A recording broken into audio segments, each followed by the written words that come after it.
baisser le micro. Mais ça va aller. Non, c'est bon, ça va aller.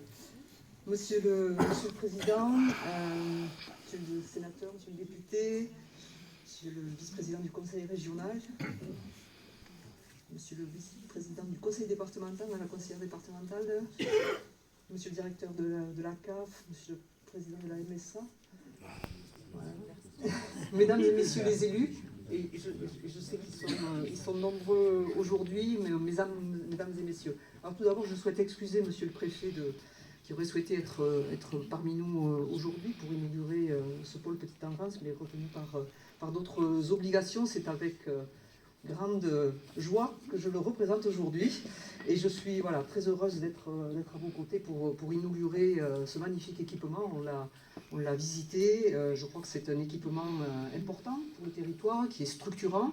Tout le monde l'a reconnu. Il a une place centrale dans les équipements en petite enfance et il vient répondre effectivement donc à un besoin de la population, du territoire, pas que de l'ESAT, mais vraiment du territoire. Donc c'est un projet qui était nécessaire.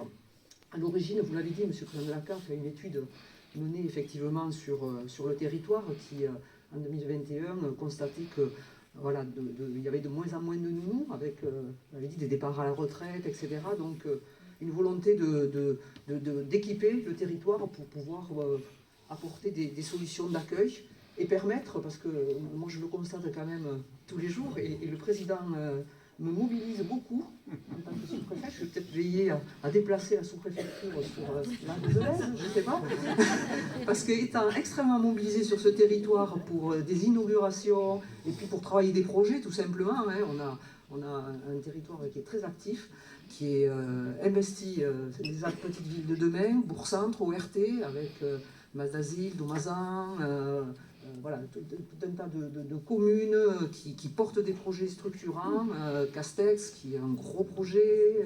Bon, je ne veux oublier personne, mais dire qu'il y a vraiment le Carlabail également, où des projets sont en cours. Donc vraiment un territoire dynamique qui porte des projets et qui me mobilise. Mais c'est mon travail, c'est normal, et je suis ravie de les accompagner. Monsieur le sénateur, merci de nous avoir voté un budget. Vous allez me donner des moyens pour que ces projets voient le jour. Donc on est ravis, mais ce n'est pas parce qu'il n'y avait pas de budget qu'on n'a pas travaillé. Les élus le savent, moi je leur avais dit, on travaille ensemble, on coordonne, on fait, et puis dès que le budget sera voté, qu'on aura nos enveloppes, vous serez prêts et on pourra nous répartir et notifier, etc. Et sur ce territoire, donc, beaucoup de projets pour 2025.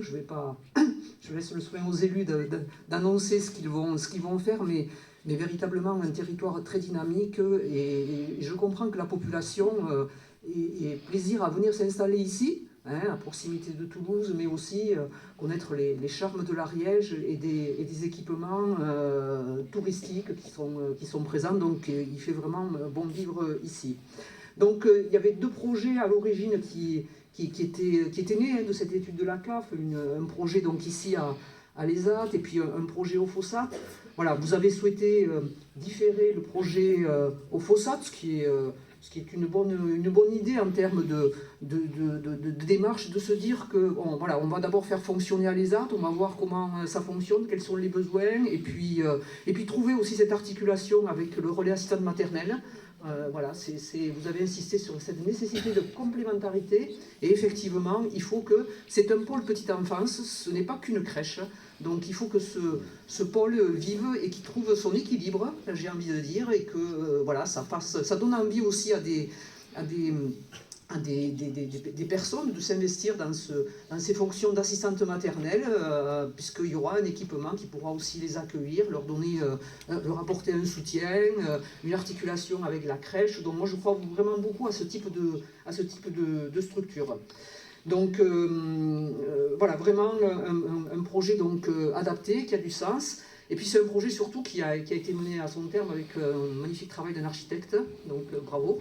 Voilà, moi j'ai vu, on a visité, on a vu que c'était un équipement bien conçu, et surtout conçu avec les propositions et les besoins des équipes qui vont y travailler. Donc c'est important de concevoir des équipements qui vont être comment dire, optimisés pour le travail, parce qu'après on est sans cesse à faire des modifications. Vous savez, quand on a des locaux qui ne sont pas adaptés, les équipes vous disent ah, ça ne va pas, il faut faire ça comme ça, il aurait fallu faire ça. Donc là vous avez dans l'enveloppe financière, on est d'accord, hein, qui avait été octroyée, pu prendre en compte les suggestions et vraiment voilà, concevoir un outil adapté.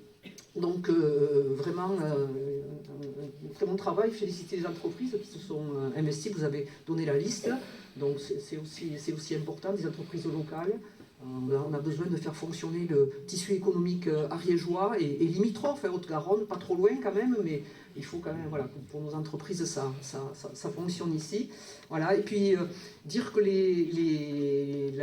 la gestion de cet équipement donc, va être portée par le LEC, dont je connais maintenant le travail et le professionnalisme.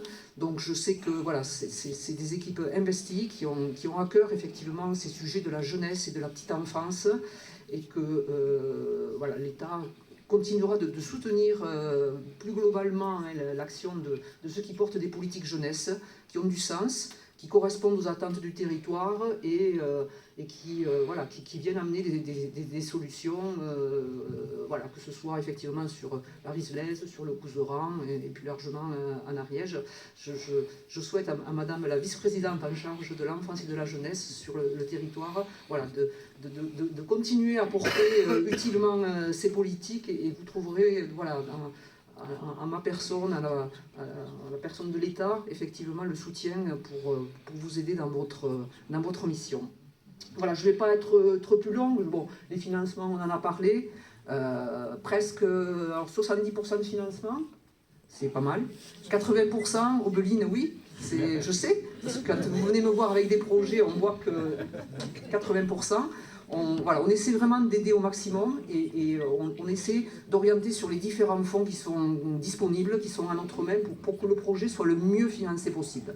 Donc c'est bien, on est vraiment dans cette dynamique-là, et là c'est un travail qui a été bien mené. Hein, voilà, plan rebond CAF 500 000 €, DETR 150 000 €, donc on est à 45% là, de financement, presque 50% des financements, on va dire, j'allais dire État global, hein, ce qui est un bon soutien à ce projet. Mais voilà, tous les financeurs ont été au rendez-vous, la MSA, département, la région, donc ça montre que ce projet faisait vraiment consensus.